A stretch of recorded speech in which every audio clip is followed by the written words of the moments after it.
Hi hello welcome to SR news. నేను మీ రహీం. ప్రస్తుతం మనం 2019 ఎన్నికల్లో జనసేన బీఎస్పీ పొత్తులో భాగంగా పర్చూర్ నియోజకవర్గం నుంచి హేమాహేమిల మీద పోటీగా ధైర్యంగా బీఎస్పీ సమానంగా పోటీ ఇచ్చినటువంటి ప్రస్తుతం జనసేన రాష్ట్ర ప్రధాన కార్యదర్శి పెదపూడి విజయ్ కుమార్ గారితో మనం ఉన్నాం. పెదపూడి విజయ్ కుమార్ గారికి ప్రస్తుతం జనసేన ఉన్న పరిస్థితుల గురించి, పొత్తులో భాగంగా జనసేన ఎదుర్కొనే సమస్యలు, పొత్తులో భాగంగా ఎలా ముందుకు వెళ్తుంది అనే మరిన్ని విషయాలు మనం పెదపూడి విజయ్ కుమార్ గారిని అడిగి తెలుసుకుందాం. నమస్తే అండి. నమస్కారం. విజయ్ కుమార్ గారు, ప్రస్తుతం ఎటు చూసినా జనసేన త్యాగం చేసిందని ఒకళ్ళు అంటుంటే, కాదు జనసేనని చంద్రబాబు అనుభవపూర్వకంగానే చంద్రబాబు జనసేనని మోసం చేశాడు కొన్ని మీడియా సంస్థలు అంటుంటే, ఈ విధంగా రకరకాలు జరుగుతూ ఉంది. అసలు వ్యూహంలో భాగంగానే పవన్ కళ్యాణ్ గారు 24 నుంచి 21 సీట్లకి కాంప్రమైజ్ అయ్యారా, లేకపోతే నిజంగానే అనుభవం ఉపయోగించి చంద్రబాబు నాయుడు గారు జనసేనని అందరూ అనుకున్నట్టుగానే మోసం చేశారని అనుకుంటున్నాను? లేదండి, ఏవైతే ప్రచారంలో ఉన్నాయో పవన్ కళ్యాణ్ గారిని మోసం చేశారని, లేకపోతే పవన్ కళ్యాణ్ గారు మోసపోయారని, ఇవన్నీ కూడా అవాస్తవాలు. ఈ పొత్తు అనేది రాష్ట్ర రాజకీయాల్లో చాలా అత్యవసరం. ప్రస్తుతం రాష్ట్రంలో ఉన్న రాజకీయ పరిస్థితుల్లో పొత్తు అనేది లేకపోతే ఒక బ్రహ్మ రాక్షసుడు జగన్మోహన్ రెడ్డిని సాగనంపడం అనేది సాధ్యం కాదు.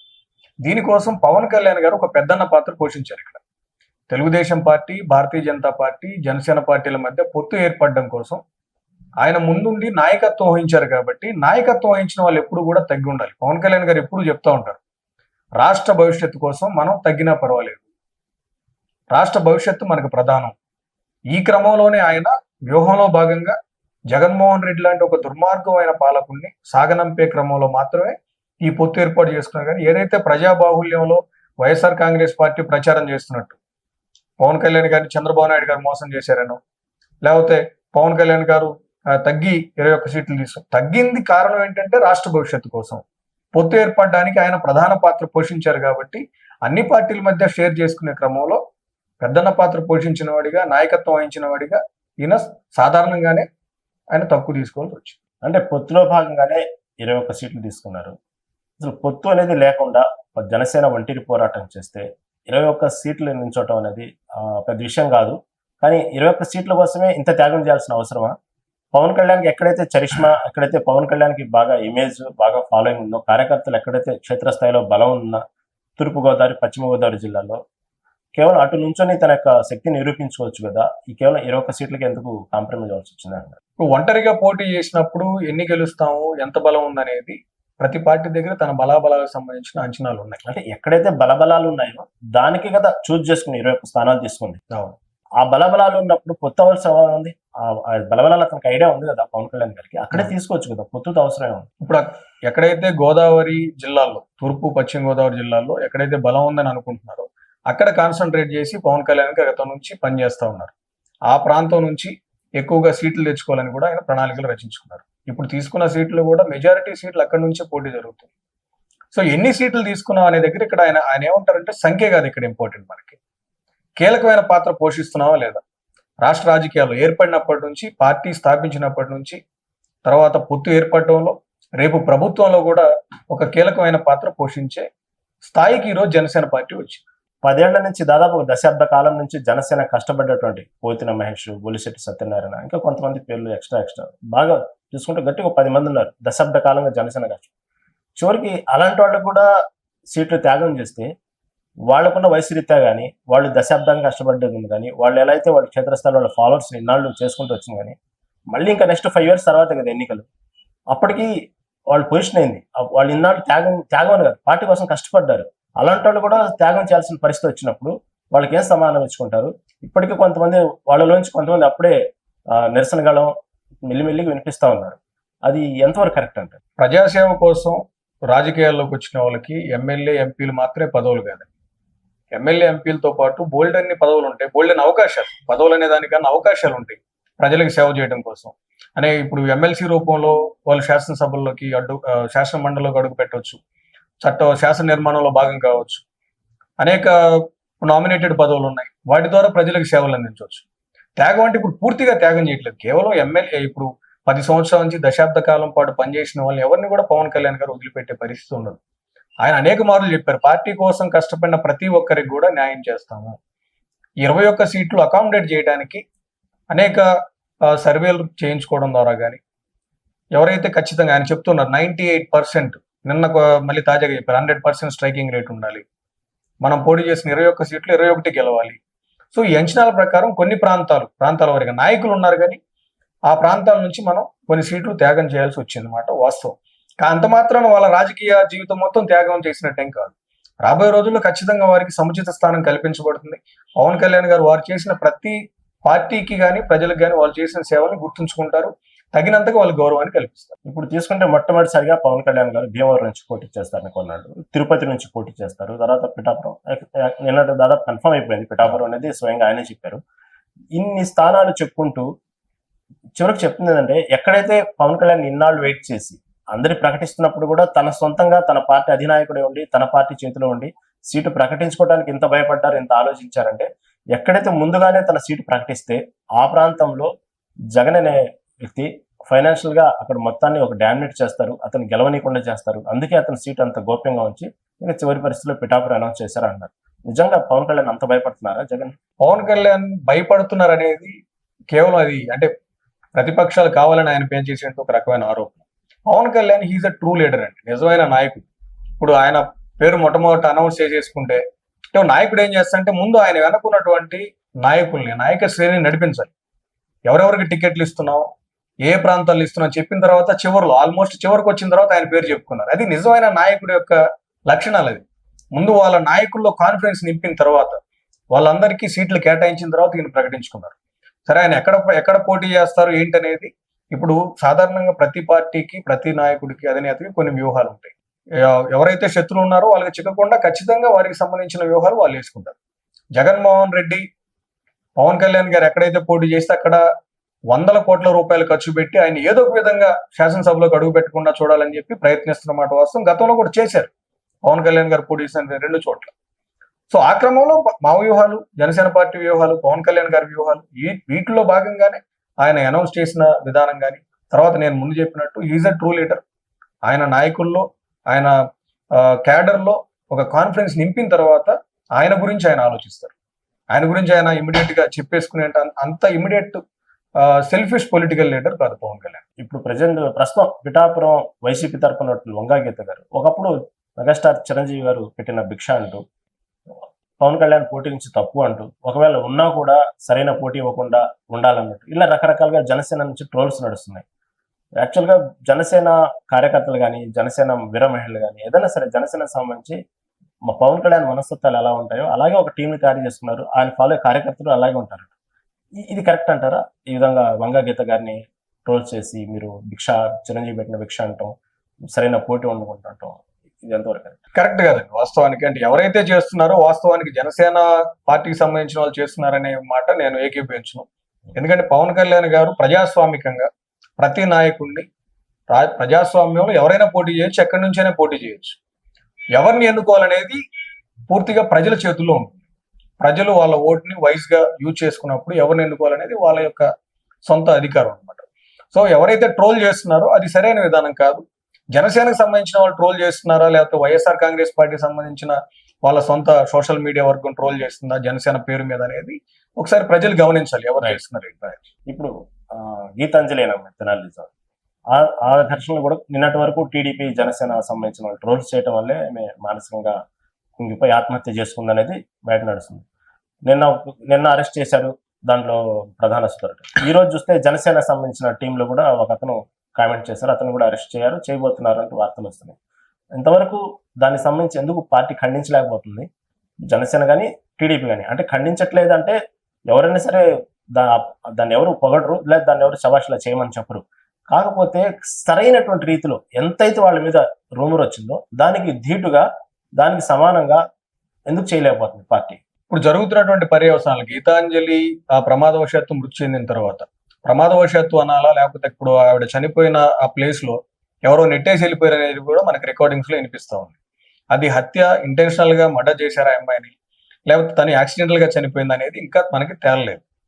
తేలినప్పుడు పర్యవసానాన్ని గమనిస్తుంది పార్టీ ఖచ్చితంగా, సరైన సమయంలో సరైన విధంగా స్పందిస్తుంది. ఏదేమైనప్పటికీ కూడా ఒక మహిళ ఈ రాజకీయ క్రీడలో చనిపోవడం అనేది అత్యంత దౌర్భాగ్యమైన పరిస్థితి. రాజకీయంగా ఎవరైతే ట్రోల్ చేశారో ట్రోల్ చేసి ఆవిడని మానసిక వ్యధకి గురి చేసి అందువల్ల ఆవిడ చనిపోతే మాత్రం ట్రోల్ జరిగింది, ఖచ్చితంగా మనం ఖండించాల్సిందే. ఈ 2 రకాల వాదనలు వినిపిస్తా ఉన్నాయి.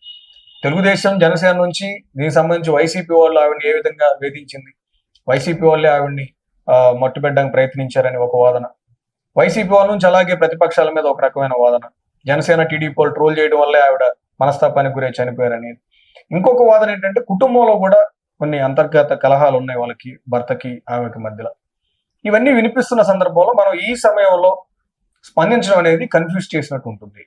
అందుకే ఇప్పుడు ప్రభుత్వంలో అధికారం ఉంది కాబట్టి ఒక నిష్పాక్షమైనటువంటి ఒక ఎంక్వైరీ చేయించాలి. ఎందుకు చనిపోయింది, కారణాలు ఏంటి?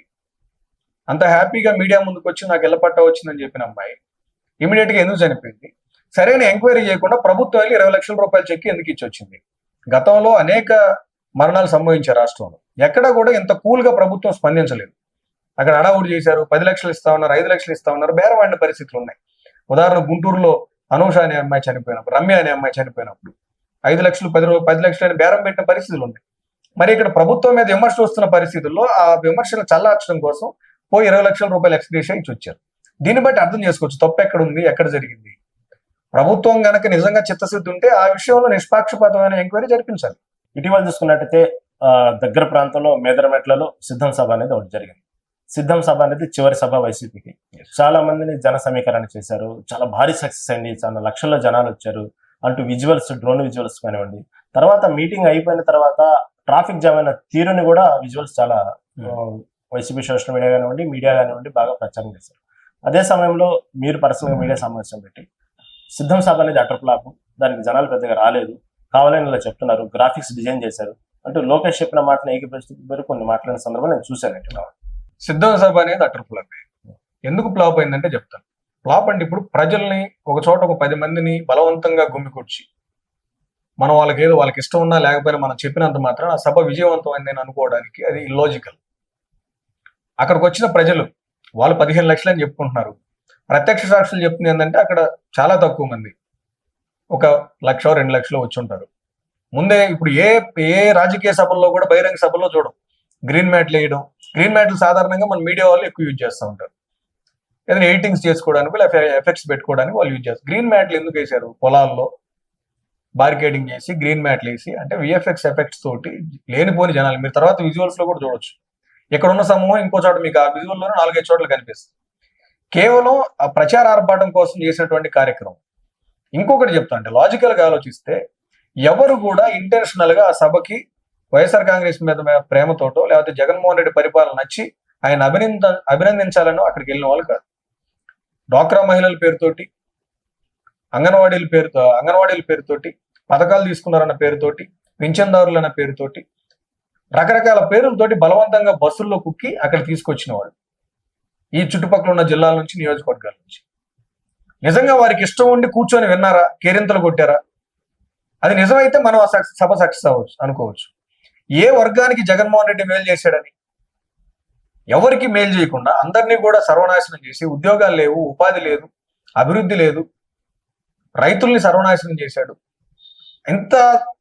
ఎంత విధ్వంసం సృష్టించి రాష్ట్రంలో సభలు సక్సెస్ అయ్యాయి కాబట్టి నేను మళ్ళీ గెలుస్తాను, నేను ముఖ్యమంత్రిని అవుతానని చెప్పుకోవడం అనేది ఏదో ప్రజాస్వామ్యంలో అత్యంత చీకటి రోజుగా నేను చెప్పదలుచుకున్నాను. రాజకీయాల్లో విమర్శలు, ప్రతి విమర్శ ఎవరు శాస్త్రంగా శత్రువులు ఎవరు ఉండరు, మిత్రులు అంటే ఎవరు ఉండరు. కాకపోతే పవన్ కళ్యాణ్ అనే మాట తీరు వచ్చేటప్పటికి పవన్ కళ్యాణ్ అనే స్ట్రైట్ ఫార్వర్డ్, రాజకీయాలకు అతీతము, అంటే ప్రస్తుత రాజకీయ ప్రక్షాళన చేసే వ్యక్తి అంటూ ఉంటుంది. ఇదే పవన్ కళ్యాణ్ మంగళగిరి సభలో చంద్రబాబు నాయుడుని రకరకాల విమర్శిస్తూ వచ్చారు. ఆ సమయం తర్వాత మళ్ళీ అదే పవన్ కళ్యాణ్ గారు మొన్నటి సభలో చంద్రబాబు నాయుడు ఇండస్ట్రీ 40 years ఒక ఆజానుబాహుడు అన్నట్టు చాలా చక్కగా వివరించుకొచ్చి చంద్రబాబు నాయుడు చాలా గట్టిగా పొగిడారు.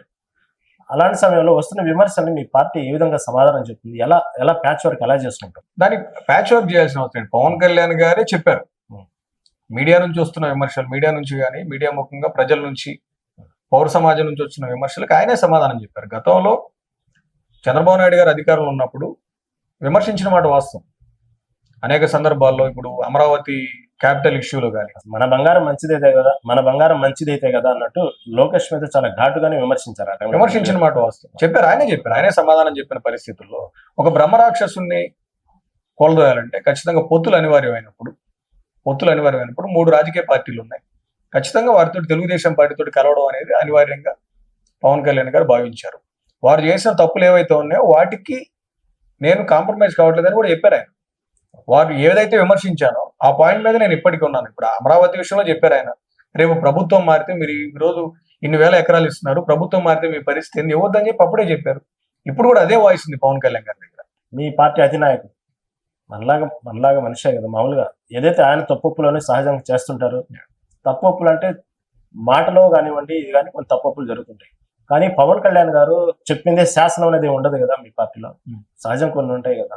కానీ పవన్ కళ్యాణ్ గారు ఇలా జరుగుతుంది, ఇలా ఇలా ఇలా కొన్ని బయట ఇలా అనుకుంటున్నారు అనేటి మాటలను కూడా తీసుకోకుండా నేను చెప్పిందే శాసనం అలా గట్టిగా మాట్లాడితే, లేదా ఎవరైనా సలహాలు ఇస్తే వైసీపీ కోవట్లు అంటూ ముద్రేస్తున్నారు.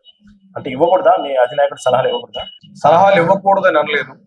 పవన్ కళ్యాణ్ గారు అంటే జనసేన నాయకులుగా, జన సైనికులుగా మేము ఒకటి నమ్ముతాం, పవన్ కళ్యాణ్ గారు ఏది చేసినా కూడా ఆలోచించి చేస్తారు, రాష్ట్ర భవిష్యత్తు కోసం చేస్తారు. హీజ్ ఎ విజనరీ లీడర్ అని చెప్పి మేము బిలీవ్ చేస్తాం.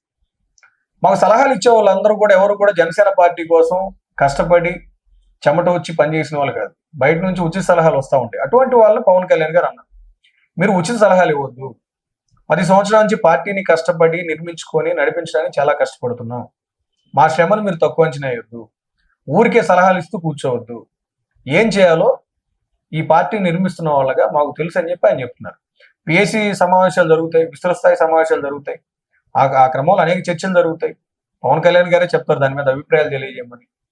పార్టీలో ఇంటర్నల్ డెమోక్రసీ ఉంది, ఇంటర్నల్ డిస్కషన్ జరుగుతాయి, ఖచ్చితంగా జరుగుతాయి. ఎవరైతే బయట నుంచి పార్టీ కోసం కష్టపడకుండా కేవలం పార్టీని విమర్శించడానికి మాత్రమే మాట్లాడుతున్నారో వాళ్ళ మాత్రమే పవన్ కళ్యాణ్ గారు ఆ విధంగా స్పందించారు. మా పార్టీకి వచ్చేటప్పటికి క్షేత్రస్థాయిలో బలం లేదు, మా పార్టీ సరిగా ఆర్థికంగా నిలదొక్కోలేదు, సరిగా ఒక వార్డు నెంబర్ కూడా మెయింటైన్ చేసే కెపాసిటీ లేదు, కాబట్టి నేను కొన్ని విధాలుగా కాంప్రమైజ్ అవ్వాల్సి వస్తుంది అంటే కేవలం తన పార్టీ గురించే తను డౌన్ఫాల్ గా, తను వీక్ గా మాట్లాడుకున్నట్టు విమర్శలు బయట బాగా వినిపిస్తున్నాయి. దానివల్ల చాలా మంది జన సైనికులు హర్ట్ అయ్యారు. దాని తర్వాత వెంటనే చాలా మంది లెఫ్ట్ అయిపోయారు దాని నుంచి అనేది ఉంది. నిజమైన అంత డ్యామేజ్ జరిగిందా ఆ మాట తర్వాత? లేదండి, అది అవాస్తవం, అంత డ్యామేజ్ జరగలేదు. పవన్ కళ్యాణ్ గారు చెప్పిన దాంట్లో వాస్తవాన్ని గ్రహించాలి. ప్రతిదాన్ని కూడా భూతద్దంలో చూసి పోస్ట్ మార్టం చేయాల్సిన అవసరం లేదు. ఆయన చెప్పిన మాటల్లో ఎంత వాస్తవం ఉంది, వాస్తవాన్ని Janasena party it is in the process to develop, అది అభివృద్ధి చెందే క్రమంలో ఉంది. పెట్టి 10 ఏళ్ల సమయంలోనే జనసేన పార్టీ ఈరోజు స్థానిక సంస్థలు నిలబడగలిగాం. ఒక సీటు దగ్గర నుంచి మొదలై ఈరోజు 21 సీట్లలో పోటీ చేయబోతా ఉన్నాం, అసెంబ్లీలో అడుగు పెట్టబోతా ఉన్నాం. అంటే మనం అభివృద్ధి చెందే క్రమంలో ఉన్నాం. కొన్ని ప్రాంతాల్లో బలహీనంగా ఉన్నమాట వాస్తవం. వాటి గురించి పవన్ కళ్యాణ్ గారు చెప్పి ఉండొచ్చు. కొన్ని ప్రాంతాల్లో బలహీనంగా ఉన్నాం, మనకు ఇంకా గ్రామ స్థాయిలోకి మనం పెనిట్రేట్ కాలేదు, ఈ పరిస్థితుల్లో కాంప్రమైజ్ కావాల్సి వచ్చింది.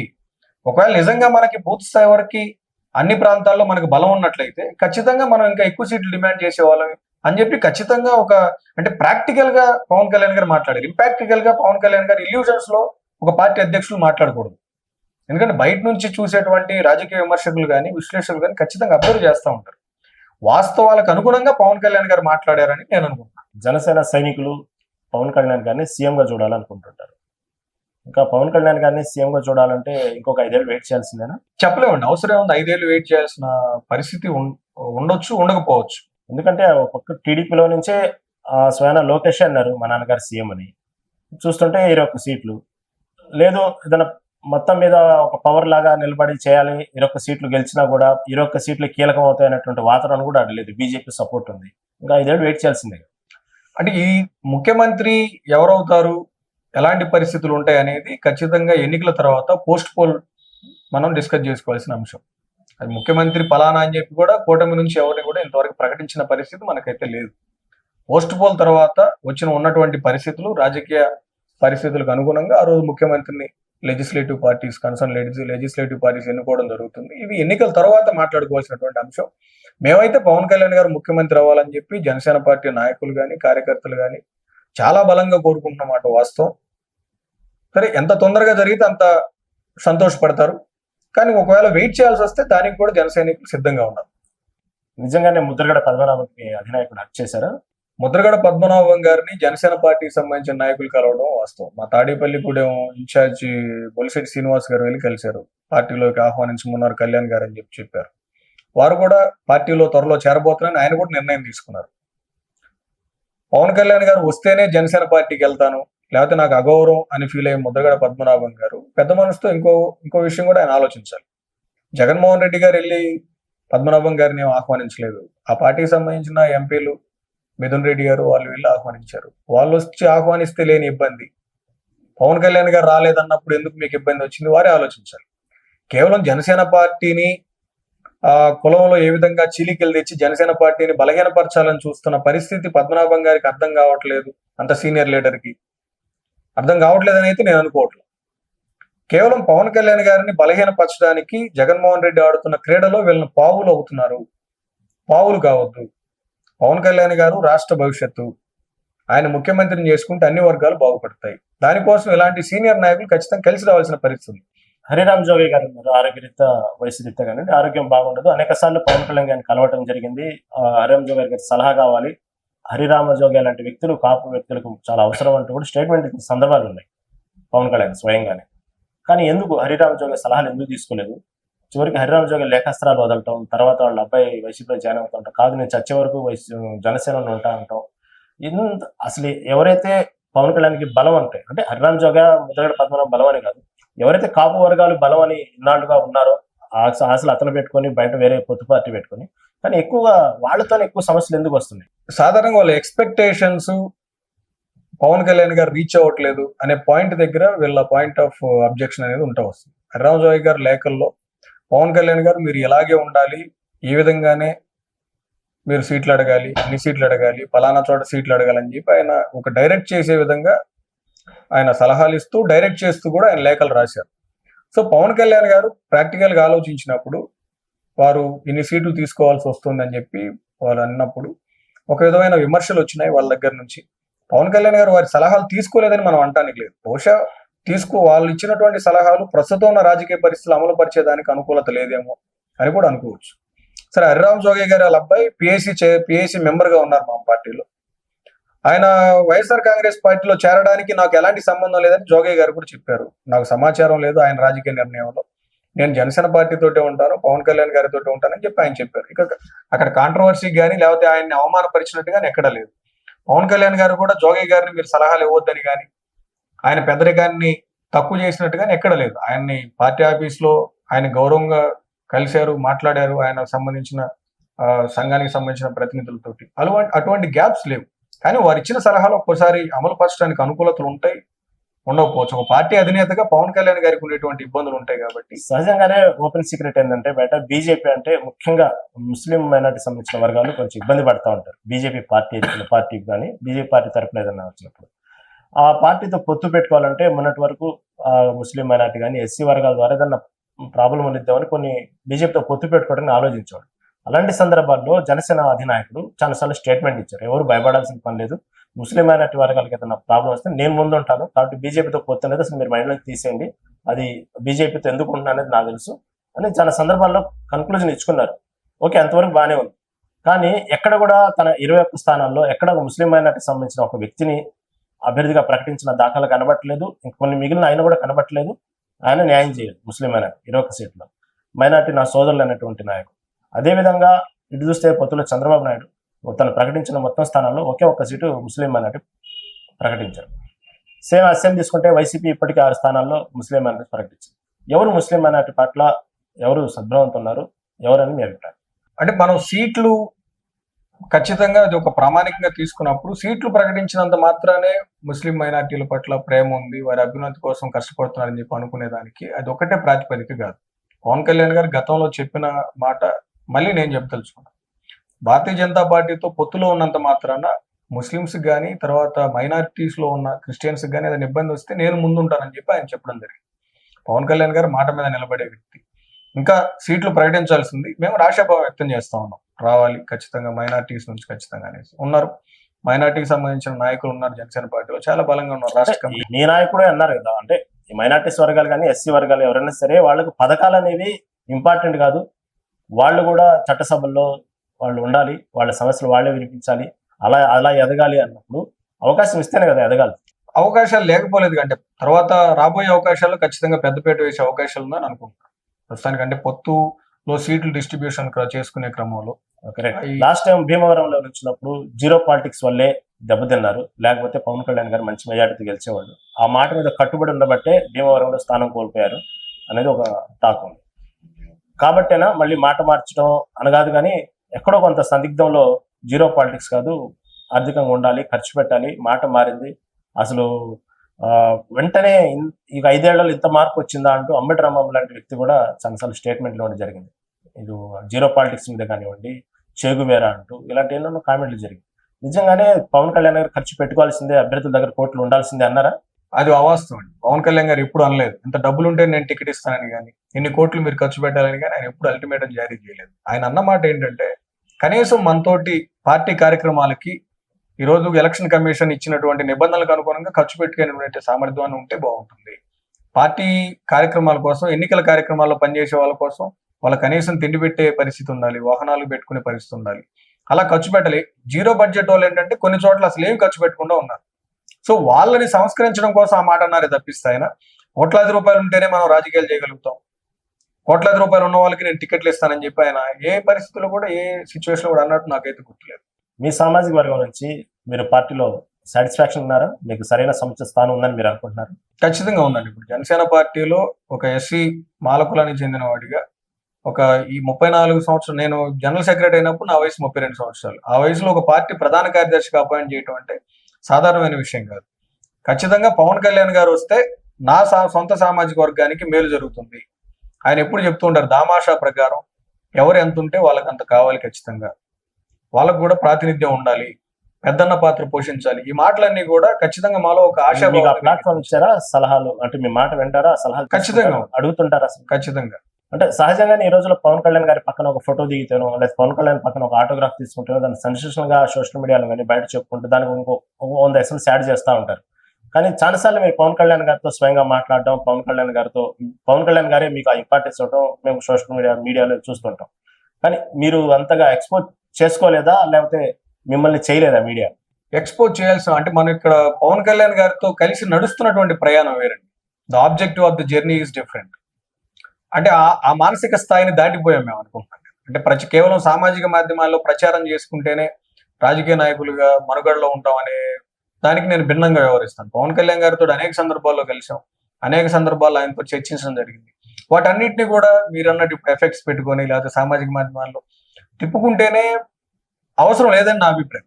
పవన్ కళ్యాణ్ గారికి మనం ఎక్కడ ఉపయోగపడాలి, జనసేన పార్టీకి ఎక్కడ ఉపయోగపడాలి, జనసేన పార్టీ అధికారంలోకి రావడానికి మనం ఎంత తోడ్పడాలి, అంతవరకు పని చేసుకుంటూ పోతున్నాను తప్పిస్తే ప్రచారానికి కాస్త దూరంగా ఉండడం అనేది నాకు మొదటి నుంచి అలవాటు. చివరిగా 175కి 175 జగన్ పిలుపు, మీ పిలుపు, మీ పార్టీ పిలుపు ఎన్ని స్థానాలు?